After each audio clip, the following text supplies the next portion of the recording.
मित्रों नमस्कार। मैं संजय कुमार सिंह एडवोकेट कानपुर पुनः आपके समक्ष एक नई विषय वस्तु लेकर के आया हूं। और आज का जो हमारा टॉपिक है वो बहुत ही रोचक है, वो आम लोगों से जुड़ा हुआ है कि अक्सर जब भी कोई क्लाइंट या यूँ कहें कि पीड़ित अपने अधिवक्ता के पास जाता है तो वो पूछता है कि सर हमें एफआईआर करनी चाहिए, स्टेट केस करनी चाहिए या कंप्लेंट केस करनी चाहिए। तो ये विषय वस्तु बहुत ही रोचक है, इसको आप ध्यान से सुने। और अगर आपको वीडियो अच्छा लगे तो आप हमारे बेल बटन को दबावें और इसे शेयर करें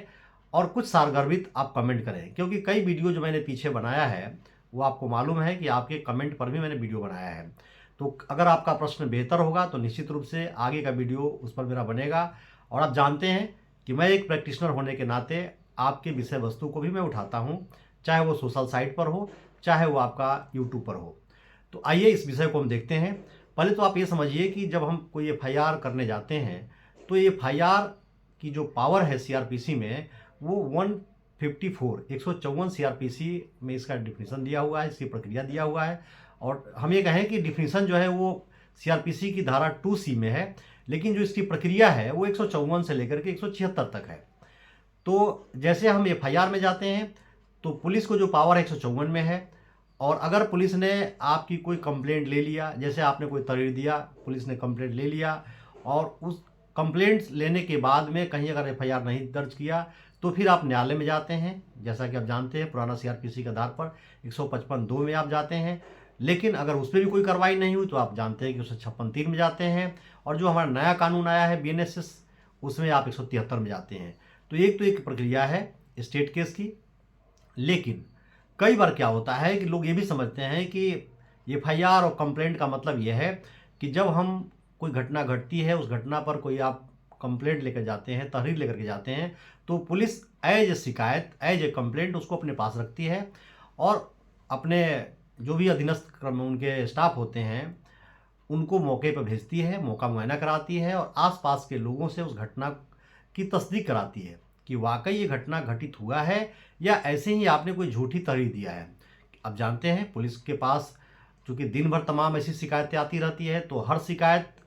रेलिवेंट हो, वाजिब हो, बिल्कुल सही हो, ये भी आप नहीं मान सकते हैं, या हर शिकायत झूठी हो, ये भी आप नहीं मान सकते हैं। तो पुलिस की एक अपनी विवेक है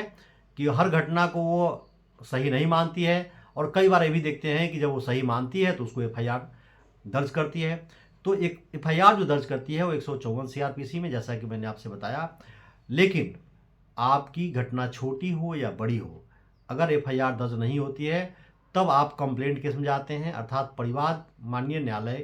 के समक्ष आप प्रस्तुत करते हैं, जिसको मैंने पीछे की वीडियो में बताया है कि जो परिवाद है उसको आप अंग्रेजी में कंप्लेंट्स कहते हैं, या यूँ कहें कि आप उसको हिंदी में आप परिवाद कहते हैं, और इस्तिगासा भी उसको कहते हैं, जैसा कि उर्दू शब्द है। लेकिन आप जब ये पूछते हैं कि सर हमें एफआईआर करनी चाहिए या परिवाद करनी चाहिए, तो दो टूक मैं आपसे कहूँगा कि घटना छोटी हो या बड़ी हो, अगर आपका एफआईआर दर्ज होता है तो वो ज़्यादा बेहतर है। कारण क्या है कि जो भय व्याप्त होती है समाज में या आपके विपक्षी पर, वो पुलिस के द्वारा होती है, न कि आप न्यायालय में जाकर के आप कंप्लेंट करते हैं, कोई शिकायत दर्ज करते हैं। तो जो उसकी प्रक्रिया है 200 सीआरपीसी के तहत आपका बयान दर्ज होता है, फिर 202 के तहत आपकी जो गवाहों की बयान होती है, उस वहाँ पर भी अगर न्यायालय को लगता है कि नहीं ये आपकी घटना सही है तो 203 में न्यायालय तलब करती है, और फिर उसके बाद में तलब करने के बाद में उनको जरिए पुलिस नोटिस, सम्मन, बीडब्ल्यू, एनबीडब्ल्यू का प्रक्रिया चालू होता है। तो ध्यान रखें आप दोनों में क्या फ़र्क है कि अगर आपके साथ कोई घटना घटी, आपने पुलिस को तहरीर दिया या प्रार्थना पत्र दिया, पुलिस ने प्रार्थना पत्र को लिया, तो पुलिस के पास संज्ञेय व असंज्ञेय अपराध में एक पावर है कि अगर पुलिस को लगा कि नहीं ये घटना हीनियस है, तो बिना कोर्ट से वारंट लिए जब चाहे उस व्यक्ति को, अमुक व्यक्ति को पकड़ सकती है। क्योंकि अगर वो लगता है कि नहीं ये व्यक्ति उसमें दोषी है तो पकड़ सकती है, गिरफ्तार कर सकती है। और फिर जानते हैं पुलिस की जो एक कार्रवाई होती है वो कहीं ना कहीं एक भय व्याप्त भी करता है, क्योंकि जो दोषी वो व्यक्ति होता है वो पुलिस के रवैये से वाकिफ़ है, वो डरता भी है। लेकिन दूसरे साइड में जब आप कंप्लेंट केस के रूप में जाते हैं न्यायालय में, तो एक लंबी प्रक्रिया होती है और वो धीरे धीरे जब प्रक्रिया अपने रूप में आती है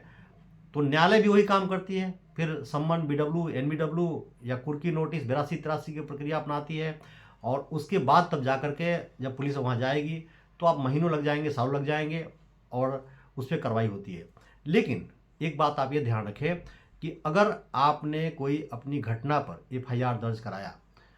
तो वहाँ पर क्या है कि जो एविडेंस कलेक्ट करने की जो भूमिका होती है वो पुलिस को होती है। कई बार क्या है, अज्ञात में कोई मामला हुआ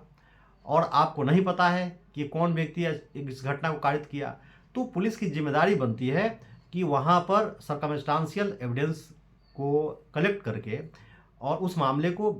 ईमानदारी से विवेचना करके आगे बढ़ावे। लेकिन जब परिवाद दर्ज करते हैं, आप कंप्लेंट केस दर्ज करते हैं, तो A to Z जो आपकी विवेचना की, जो साक्ष्य की भूमिका अदा करनी होती है, वो आपको खुद करनी पड़ती है। इस बात को आप ध्यान रखें कि दोनों में क्या फ़र्क है। अगर आपके साथ घटना छोटी हो, बड़ी हो, चोरी हो, डकैती हो, लूट हो या कुछ भी हो, या आपके साथ कोई गबन हो गया है, या यूँ लगता है कि आपको ऐसा लगता है कि मिस्टर ये ने ऐसा काम किया है, लेकिन हकीकत में मिस्टर ये उस दिन थे ही नहीं, उस समय थे ही नहीं, उनका कोई दोषी नहीं है, तो पुलिस जो है अपने जो उनकी जो मुखबिर है या खुफिया उसकी तंत्र है, उसके मुताबिक वो अपनी विवेचना को जारी करके और ईमानदारी से उस दोषी व्यक्ति को पकड़ती है। लेकिन अगर आप उस घटना को करते हैं तो कई बार शक संदेह के आधार पर आप किसी व्यक्ति का नाम रख दिया, आगे पता चला कि नहीं वो तो व्यक्ति था ही नहीं। दूसरी बात, न्यायालय में जब आप परिवाद दर्ज करते हैं तो इस बात को ध्यान रखिए कि A to Z सारी प्रक्रिया आपको अपनानी पड़ती है अपने अधिवक्ता के माध्यम से। और जब तक कि विपक्षी न्यायालय में हाजिर आता है, कई बार ऐसा लगता है कि आप नहीं जा पाते हैं, क्योंकि न्यायालय की जो चक्कर होती है निश्चित रूप से कई बार वो दुखद होती है, तो बीच में ही आप मुकदमा को छोड़ देते हैं। इस बात को ध्यान रखिए, जो मैं आपको इशारा कर रहा हूँ कि जब स्टेट केस करते हैं तो स्टेट केस में क्या है, अर्थात FIR जब करते हैं तो आसानी से आपने FIR दर्ज किया, फिर पुलिस ने उसमें चार्जशीट दाखिल किया, चार्जशीट दाखिल करने के बाद में मामला आगे गई। अब अगर संज्ञेय अपराध है तो एक उसकी प्रक्रिया अलग है, असंज्ञेय अपराध है तो उसकी प्रक्रिया अलग है, मतलब जमानतीय है तो अलग है, अजमानतीय है तो अलग प्रक्रिया है। और ये ध्यान रखिए कि एक बार FIR करने के बाद में जब कोर्ट से आपके पास सम्मन आता है, तब वादी के रूप में, गवाह के रूप में आप कोर्ट में प्रस्तुत होते हैं। तब तक जो भी उसकी प्रक्रिया होती है वो स्टेट की होती है। उस मामले को आगे बढ़ाने की पूरी जिम्मेदारी स्टेट के पास होती है, आपके पास कोई ऐसा टेंशन नहीं होता है। लेकिन यहाँ पर क्या है, यहाँ उल्टा है। जैसे आपने कोई प्रार्थना पत्र दिया न्यायालय में, परिवाद के रूप में दर्ज हुआ, और ध्यान रखिए कि जब आपका दर्ज होता है परिवाद पत्र, तो परिवाद पत्र के दर्ज होने से लेकर के आपकी गवाही, आपके जो और भी साक्षी हैं, गवाह हैं, उनकी गवाही की जिम्मेदारी आपकी होती है। A to Z documentary evidence हो या यूं कहें कि कोई ऐसा प्रसिद्धिजन्य साक्ष्य आपके पास में है, तो A to Z आपको न्यायालय में प्रस्तुत करना होता है। इस बात को ध्यान रखिए आप। और जिस दिन आप चूकते हैं या 2-3-4 डेट पे आप नहीं जाते हैं तो इसका खमियाजा भी आपको भुगतना पड़ता है। तो जो दोषी व्यक्ति है, ये आप समझ लीजिए कि दोषी व्यक्ति तो बाद में पीड़ित होता है, जब न्यायालय में तलब होगा, अपनी बात रखेगा और पता चला कि नहीं अपनी बात रखा, उसके बाद आप गायब हो गए, तो वहाँ पर भी क्या है कि मामला फिर जो 203 के बाद जो दूसरा स्टेज है 245 का, तो 245 से लेकर के 248 तक जो निर्णय की प्रक्रिया है, वहाँ पर भी ध्यान रखिए कि अगर आप गैरहाजिर होते हैं तो न्यायालय त्वरित कार्रवाई करते हुए उस मामले को डिजॉल्व कर देती है, डिस्पोजल कर देती है। और डिजॉल्व और डिस्पोजल दोनों में फर्क है, इस बात को समझिए। डिस्पोजल तो किसी भी रूप में हो सकता है, लेकिन न्यायालय ने आपकी लापरवाही को देखते हुए, क्योंकि आप मौके पर नहीं हैं, आपके वकील नहीं हैं, तो वहाँ पर क्या है कि वो फिर पूरा आपका प्रक्रिया यूँ कहें कि महीनों या सालों की जो आपकी लहलहाती हुई जो आपकी खेती है, मैं इसलिए ये शब्द यूज कर रहा हूँ कि जब आप परिवाद लेकर न्यायालय में जाते हैं तो आपकी जो मेंटेलिटी होती है वो बहुत ही हाई लेवल पे होती है कि हम इस व्यक्ति को ये कर देंगे, वो कर देंगे। लेकिन जहां आप 4-6 तारीख पर नहीं जाते हैं तो जो अपोजिट काउंसिल होता है, अपोजिट एडवोकेट होता है, या यूं कहें कि जो विपक्षी या मुलजिम का एडवोकेट होता है, वो आपके 3-4 गैरहाजिरी की फ़ायदा उठा करके उस मामले को निस्तारित कर देता है। और जब किसी मामले में एक पक्ष अपनी बात रखेगा, दूसरी पक्ष की बात नहीं आएगी, तो जाहिर सी बात है न्यायालय के ऊपर भी उसका प्रभाव पड़ता है। लेकिन जब आप स्टेट केस करते हैं तो देखिए इसमें बहुत बड़ी बात है कि यहाँ पर आपका प्राइवेट अपना वकील है या नहीं है मायने नहीं रखता है।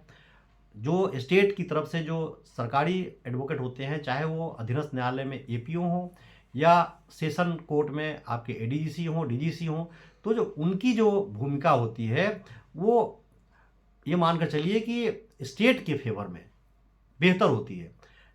अब एक अलग बात है कि जो प्रैक्टिकल लाइफ में कुछ इसमें हो सकता है, कुछ लोग कमेंट करें तो उनकी अपनी एक समझ है, मैं उसमें कोई कमेंट नहीं करूंगा। लेकिन आप ये मान के चलें कि एक न्यायाधीश महोदय के सामने जो एपीओ हैं या एडीजीसी हैं वो स्टेट के फेवर में, अर्थात